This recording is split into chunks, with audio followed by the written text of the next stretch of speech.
Welcome class to today's subject matter, dispute resolution and crisis management. Hello to class India.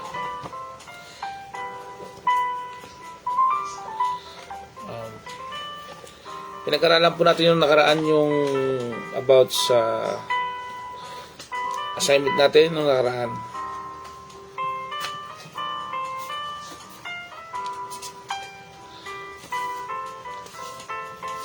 Yung theory all about sa mga criminological theory po.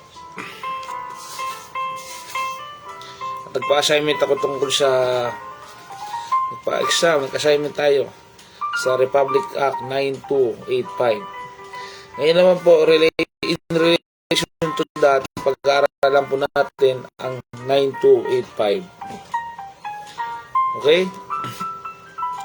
Let's begin with prayer. Thank you, Lord, for blessing. Thank you, Lord, for this class. Napatuloy kami tututo sa criminology course ito. Tulungan po kami na magamit po ang aming nalalaman sa pagtulong sa aming kapwa. Ito po ang aming panalangin sa ngalan ni Jesus. Amen. Let's proceed. Class India. Another section, you can sit, you can hear, you can listen, you can participate po. The Alternative Dispute Resolution Act of 2004. The policy of the state regarding alternative dispute resolution. It is hereby declared the policy of the state to actively promote party autonomy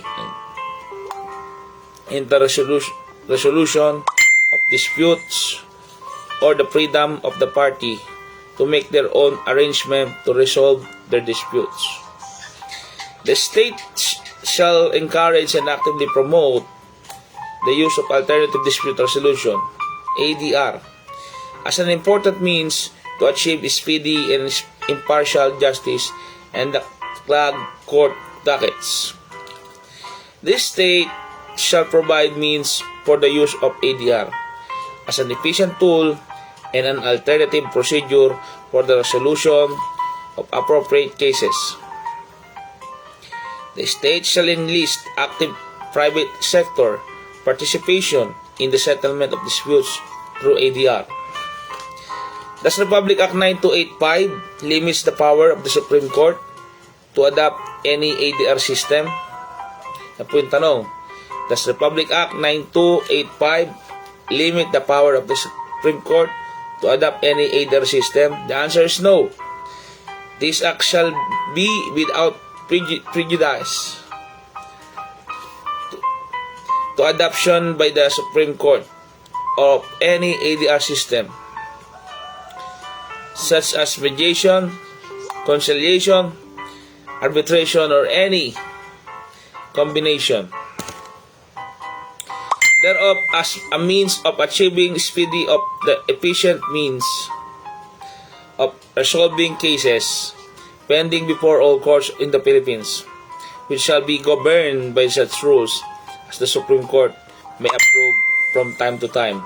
Section 2, Republic Act 9285. Alternative Dispute Resolution. The Alternative Dispute Resolution system is any way to settle the disagreement without going to court or taking to the government official as defined by Republic Act 9285. It includes arbitration, mediation, reconciliation, early neutral evaluation, mini trial, or any combination of these. Additionally, it includes a neutral third party who helps settle the issue. Section 3, Paragraph A, Republic Act 9285. What is arbitration? Arbitration means a voluntary dispute resolution process in which one or more arbitrators appointed in accordance with the agreement of the parties or rules promulgated pursuant to Republic Act 9285 resolve as a dispute by rendering an award. Section 3, Paragraph D, Republic Act 9285. An award means any partial or final decision by an arbitrator in resolving the issue or controversy. Arbitrator. An arbitrator is a person appointed to render an award alone or with others in a dispute that is the subject of an arbitration agreement. Section 3, Paragraph E, Republic Act 9285. How about the early neutral evaluation? This means an ADR process wherein parties and their lawyers are brought together early in the pre-trial phase to present summaries of their cases and receive a non-binding assessment by an experienced neutral person with expertise in subject matter of the dispute. Section 3, Paragraph N, Republic Act 9285.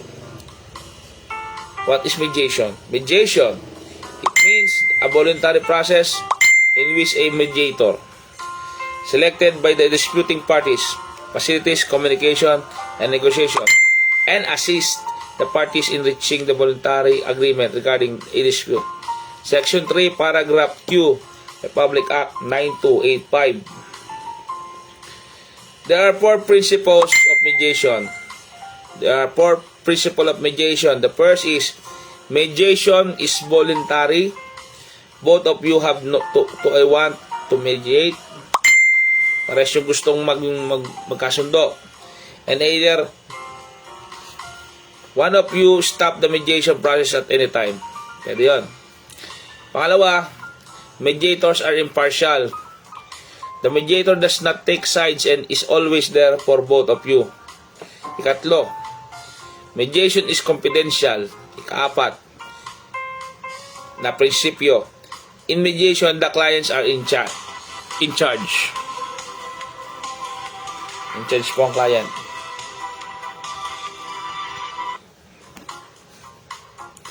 Mediator. A mediator is a person who conduct mediation. Section 3, Paragraph R, Republic Act 9285. Mediation party. Pag sinabi natin mediation party, this means a person who participates in mediation and whose consent is necessary to resolve the dispute. Section 3, Paragraph S, Republic Act 9285. How about mediation arbitration? Pag sinabi natin mediation arbitration or MED-ARB is a step-by-step dispute resolution process involving both mediation and arbitration. Section 3, Paragraph D, Republic Act 9285. Pag sinabi natin mini-trial, this means a structured dispute resolution method in which the merit of the case are argued before a panel comprising senior decision makers with or without the presence of the neutral third person, after which the parties seek a negotiated settlement. Section 3, Paragraph U, Republic Act 9285. Pabasa na lang po yun. Mini-trial po yun. Sa Section 3, Paragraph U, Republic Act 9285. What is the difference between arbitration, mediation, and conciliation? Ano kakaiba nyon? Arbitration, mediation, and conciliation are the main alternative dispute resolution mechanism that are generally adopted by the people to resolve their dispute in an informal manner. Ano po yun? Dispute resolution and crisis management po ang ating reminder sa inyo na it takes a lot of reading sa Republic Act 9285. Okay? They are trying to reach a solution by settlement or negotiation with the assistance of the third neutral party, which has turned out to be an effective alternative to a litigation process. Pag sinabi natin arbitration is a process where the parties submit their case to a neutral third party. Neutral lang po sa third party who on the basis of decision determines the dispute and comes to a solution. Okay?